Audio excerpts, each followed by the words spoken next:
Hello guys, എൻ്റെ പേര് Begum diligent സുനേന. അല്ലേ വേണ്ട, ഡിലിജൻറ്റ് സുനേന. നിങ്ങൾക്ക് എല്ലാവർക്കും എന്നെ പരിചയം ഉണ്ടോ ഇല്ലയോ ഒന്നും എനിക്കറിയില്ല.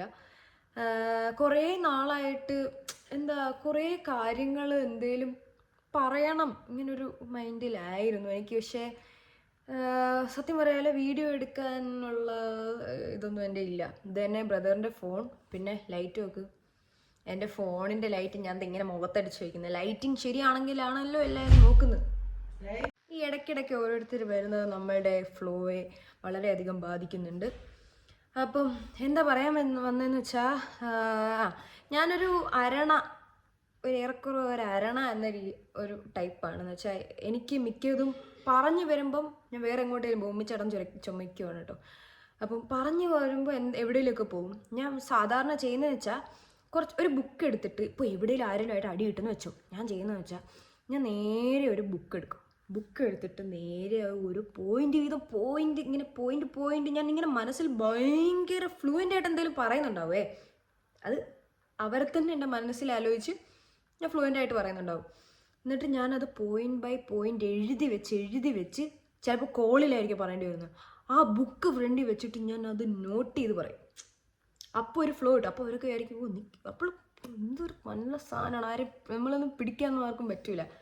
പക്ഷേ നേരിട്ട് എന്നെ കാണുമ്പോൾ ഞാൻ ഇങ്ങനെയല്ല, വെട്ടിൽ കിടന്ന് ഇങ്ങനെ ആക്കില്ലേ, അതുപോലെ ആവും. അതാണ് എൻ്റെ ഏറ്റവും വലിയ പ്രശ്നം. ഓക്കെ, ചാനലിൻ്റെ ഇത് പറഞ്ഞില്ല. Mallu girl talking about Mallu issues or her on issue.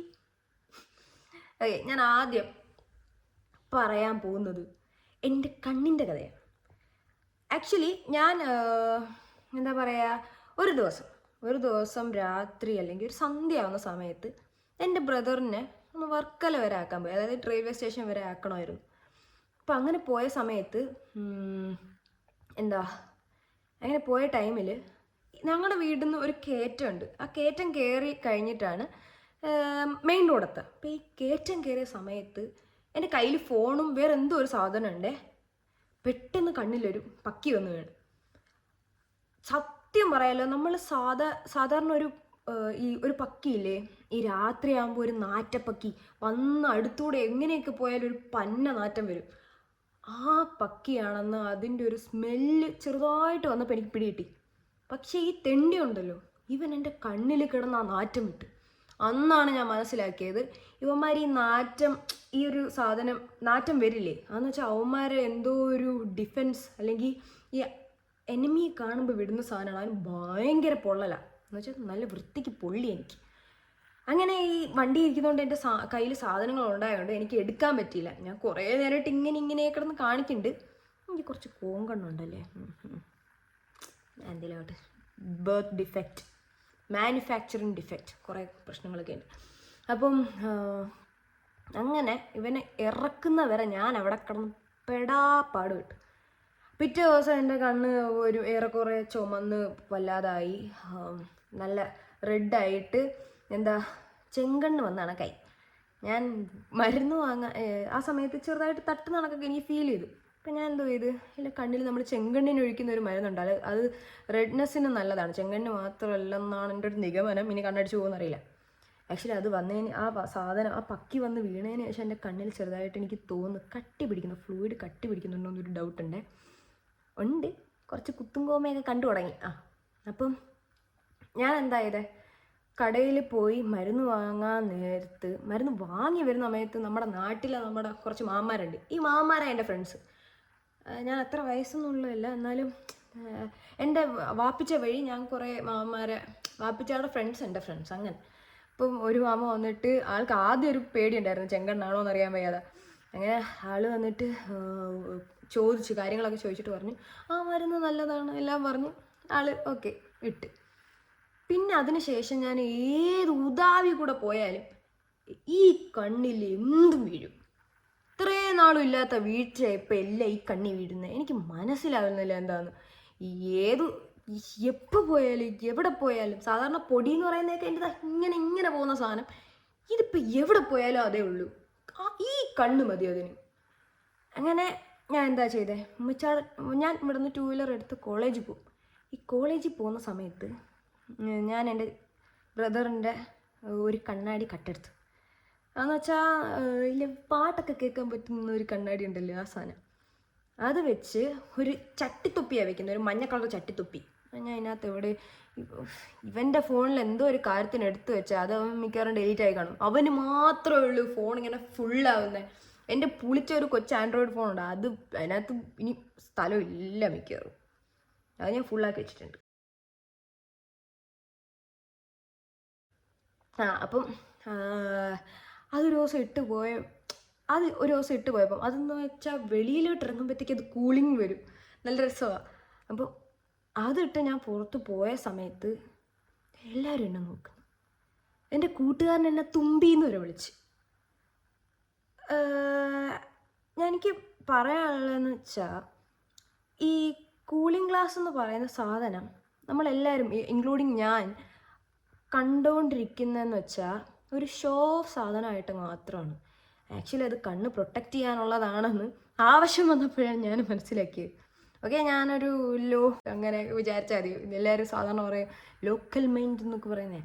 Politically correctness ഒന്നും എനിക്ക് നോക്കാൻ വയ്യ ഇപ്പോഴും.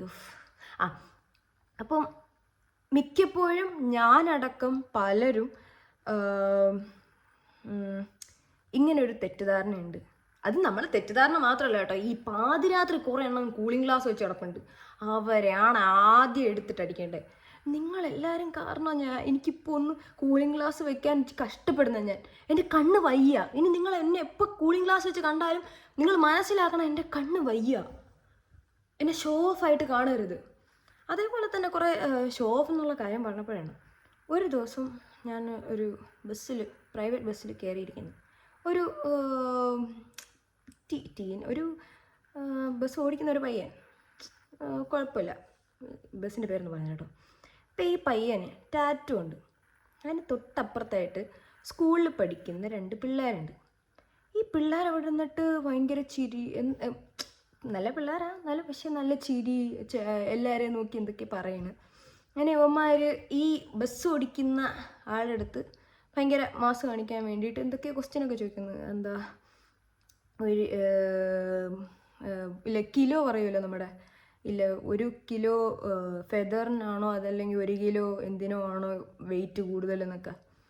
അപ്പം പിന്നെ ഇവന്മാർ ആ ടോൺ അങ്ങ് മാറി. ആ പയ്യനെ, അതായത് ആ ബസ് ഓടിക്കുന്ന ആ പയ്യനെ ഇവന്മാർ ചേട്ടാ ഈ ടാറ്റു എന്തിനു ചേട്ടാ ഒരുത്തൻ ചോദിക്കും. അപ്പം മറ്റവനൊരുത്ത് അപ്പുറത്തിരുന്നിട്ട് ഉറക്കെ പറയും, എടാ അതൊക്കെ ഷോ ഓഫ് ആണടാ, അതൊക്കെ വെറുതെ ഷോ കാണിക്കാന്നൊക്കെ. ആ പയ്യൻ്റെ മുഖം, അവൻ അത്രയും നേരം മറ്റവന്മാരത്ത് ഭയങ്കര ഫ്രണ്ട്ലി ആയിരുന്നു, അവൻ്റെ മുഖം മാറി. ഈ സ്കൂൾ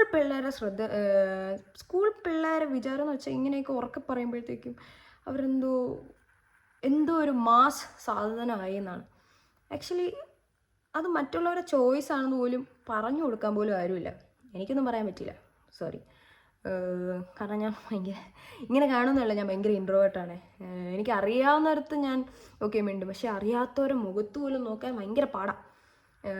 മിക്കപ്പോഴും അറിയുന്നവരെ വരെ മുഖത്ത് നോക്കാതെ ഐഡൻറ്റിഫൈ ചെയ്യാതെ പോയിട്ടുണ്ട്. ഇപ്പോഴും ചെയ്തുകൊണ്ടിരിക്കുന്നു. പണ്ട് അങ്ങനെയൊന്നുമല്ല, പണ്ട് എല്ലാവരെയും കണ്ടുപിടിക്കും. ഇപ്പം എനിക്ക് മനസ്സിലായി, ഈ നമ്മൾ എല്ലാവരും പഴയ പോലെ ആയിരിക്കില്ല, എല്ലാവരും ഇങ്ങനെ മാറും. ഞാൻ ഭയങ്കരമായിട്ട് നമ്മൾ ഇടുങ്ങിന്നല്ല, നമ്മളെല്ലാം ഒഴിഞ്ഞ് മാറും. അത് എങ്ങനെ വരുന്നൊന്നും എനിക്കറിയില്ല, പക്ഷെ ഇനി അതിൻ്റെ ഒരു സോറി, ഇതാ പൈസ പോയത് ഇപ്പോഴാണ് വരുന്നത്. പൈസ പോയതിൻ്റെ മെസ്സേജൊക്കെ പാതിരാത്രിക്ക് അല്ലെങ്കിൽ തോന്നുമ്പോഴൊക്കെ വരുന്നത്, അല്ലാതൊന്നും വരത്തില്ല. അപ്പം അങ്ങനെ ഈ പയ്യന്മാർ പറഞ്ഞപ്പോൾ എനിക്കും വല്ലാതെ ഫീലായി. ഈ സ്കൂൾ പിള്ളേരെ ചില ചിന്തകളൊക്കെ മാറണം. ഇല്ല സ്കൂളിൽ ഞാൻ പറയാം, നമ്മുടെ ക്ലാസ്സിലൊക്കെ ഓരോ പിള്ളേർ കാണുമല്ലോ, അതായത് ഉറക്കെ വിളിച്ച് പറയുമ്പോഴത്തേക്കും എല്ലാവരും ഇരിക്കുമ്പോഴത്തേക്കും വലിയ മാസങ്ങളൊക്കെ എന്തെങ്കിലും വലിയ മണ്ടത്തരമൊക്കെ പറയും. എന്നാൽ ഇവന്മാരൊക്കെ കോമാളികളാണെന്ന് ഇവന്മാരൊന്നും മനസ്സിലാക്കുന്നില്ല. അത് പറഞ്ഞു കൊടുക്കാൻ നമുക്ക് ആരെങ്കിലും കാണാം. ഈ കൂളിംഗ് ഗ്ലാസ് നോർമലൈസ് ചെയ്യേണ്ട ടൈമായി. എനിക്ക് ഇടണം, എൻ്റെ കണ്ണല്ല ശരിയാവില്ല. ഇങ്ങനെ കുറച്ച് കൊച്ചു കൊച്ചു കാര്യങ്ങളൊക്കെ ഇങ്ങനെ ഷെയർ ചെയ്യണമെന്നുണ്ടായിരുന്നു. ഞാനിപ്പോൾ പറഞ്ഞു എവിടെ പോയാണ്ടോ, ഞാൻ എഴുതി വെച്ച ബുക്ക് കാണുന്നില്ല. ആ ബുക്ക് ഉണ്ടായിരുന്നെങ്കിൽ ഞാനിവിടെ പോയിന്റ്